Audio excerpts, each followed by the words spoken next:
Picture this. A man in Mumbai wakes up, checks his phone, and realizes he made 47 lakh rupees while sleeping. Not from some lucky crypto trade. Not from gambling. But from a carefully constructed investment portfolio that works 24 hours a day, 7 days a week. Meanwhile, somewhere in Bangalore, a software engineer with a 15 lakh salary wonders why his mutual fund SIPs are barely beating inflation. What separates these two people? It's not just money. It's knowledge. The kind of knowledge that India's richest 1% guards like a family secret.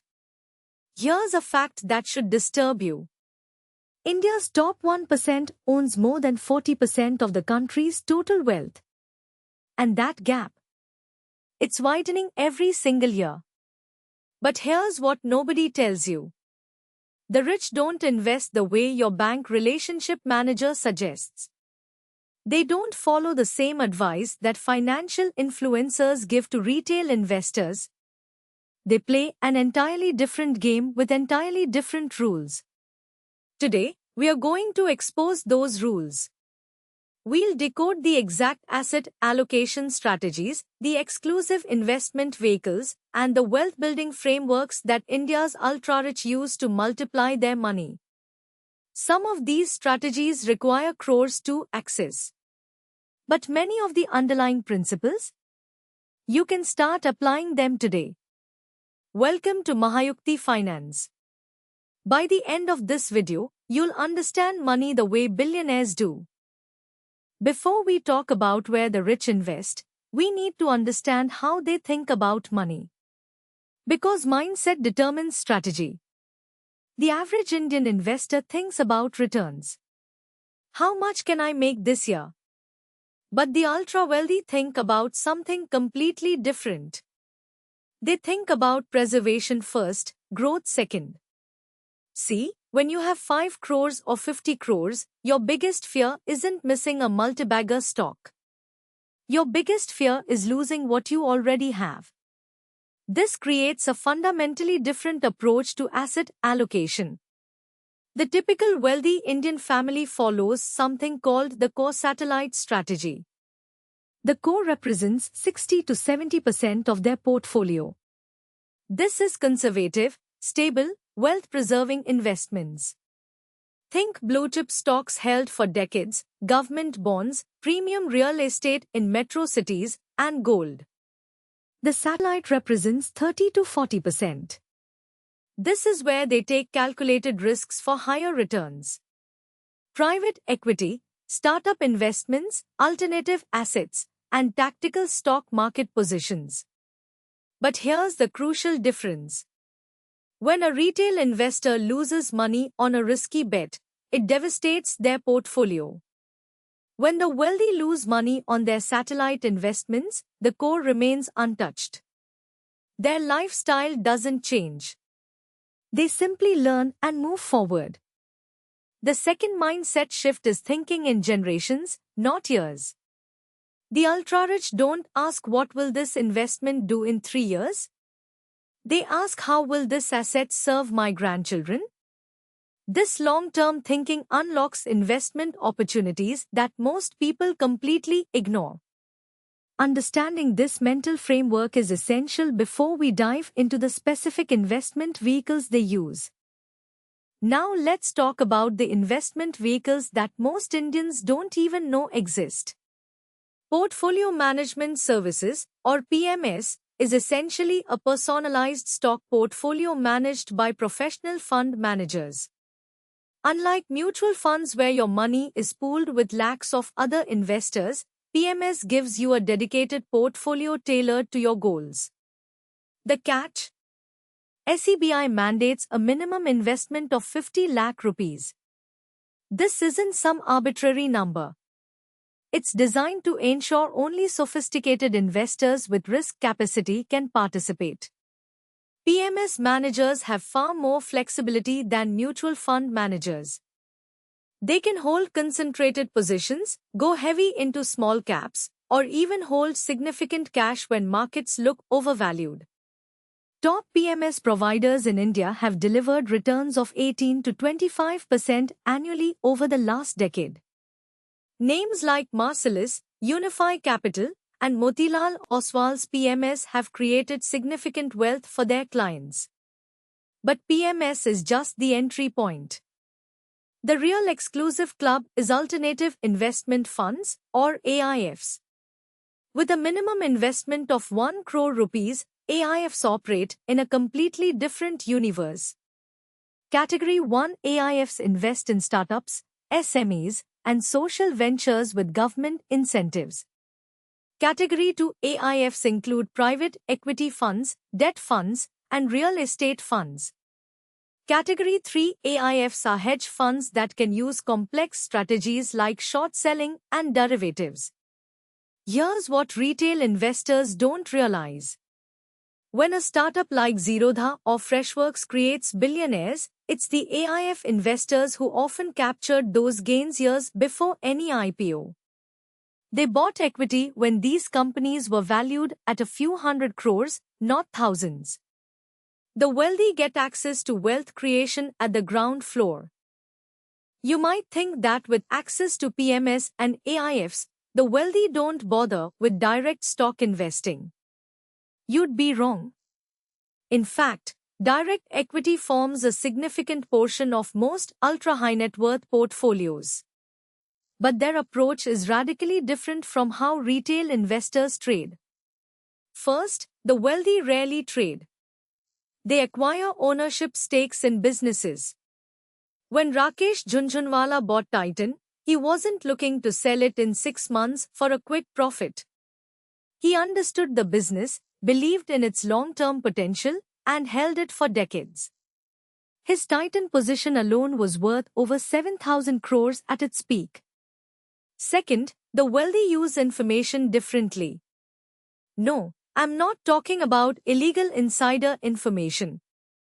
I'm talking about access to management, industry experts, and research that retail investors simply cannot obtain. A wealthy investor considering a pharma stock might actually know the CEO personally. They might have their own analysts studying the company's pipeline. They attend exclusive investor conferences and get direct answers to their questions. Third, concentration versus diversification. The standard advice for retail investors is to diversify. Don't put all your eggs in one basket. But look at any wealthy investor's portfolio, and you'll find heavy concentration in a few high-conviction bets. They'd rather own significant stakes in 10 companies they deeply understand than small positions in 50 companies they barely know. Fourth, the wealthy think about dividends seriously. When you have 50 crores in the market, even a 2% dividend yield means 1 crore in annual passive income. Dividend-paying blue chips become cash flow machines, not just paper wealth. This is why you'll find families holding massive positions in ITC, Coal India, and Power Grid for generations. If you've ever wondered how families like the Ambanis, Birlas, or even newer wealth creators manage their money, the answer is 3 words. Family office. A family office is essentially a private wealth management firm that serves a single ultra-wealthy family. Think of it as having your own personal financial institution. In India, family offices have exploded over the last decade. According to recent estimates, there are now over 300 single-family offices managing combined assets exceeding $50 billion. These aren't just investment managers. Family offices handle everything. Tax planning across multiple jurisdictions. Estate planning to ensure smooth wealth transfer. Philanthropy management. Even personal services like managing household staff or planning international travel. But the real power of family offices lies in their investment capabilities. A well-run family office can negotiate deals that individual investors never see. They get co-investment opportunities alongside major private equity funds. They access pre-IPO shares at preferential valuations. They invest directly in real estate developments rather than just buying finished properties. Zerodha's Nitin Kamath has spoken publicly about how his family office operates. It employs dedicated analysts, makes direct startup investments, and manages a diversified portfolio across asset classes and geographies. Now, here's the interesting part. You don't need $1 billion to benefit from the family office concept. Multifamily offices have emerged that provide similar services to families with 25 to 50 crores. And even below that, you can adopt family office thinking. Creating an investment policy statement. Thinking about wealth transfer early. Considering tax efficiency across your entire financial life, not just individual transactions. The wealthy systematize their wealth management. They don't make emotional, ad hoc decisions. There's one more crucial difference between how the wealthy invest and how retail investors invest. Geography. While most Indian retail investors have 100% of their portfolio in Indian assets, wealthy families typically hold 30 to 40% of their wealth internationally. Why does this matter? Because the Indian rupee has depreciated against the dollar almost every single year for the last 4 decades.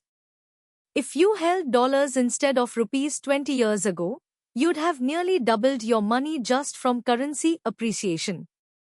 Add stock market returns on top, and you understand why global diversification is non-negotiable for the wealthy.